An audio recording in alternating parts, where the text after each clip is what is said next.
Kapag nakakarinig tayo ng kanta, sure yan, napapaawit tayo. Kapag nakakita ba ng sumasayaw, napapaindak rin ba? Subukan nga natin kung mapipigilan ninyong hindi sumayaw sa latest move ng cute na asong ito.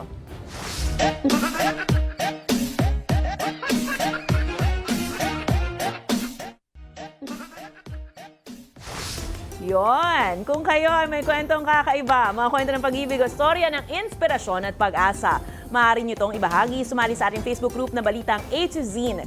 Panoorin ang replay ng ating programa at sundan ang ating social media pages, hanapin ang Balitang A to Z.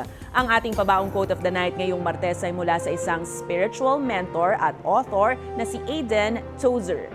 Ang sabi niya, ligtas ang nagmamaneho sa daan, hindi dahil sa pagbasa ng mga tanda at paalaala, kundi sa pagsunod dito.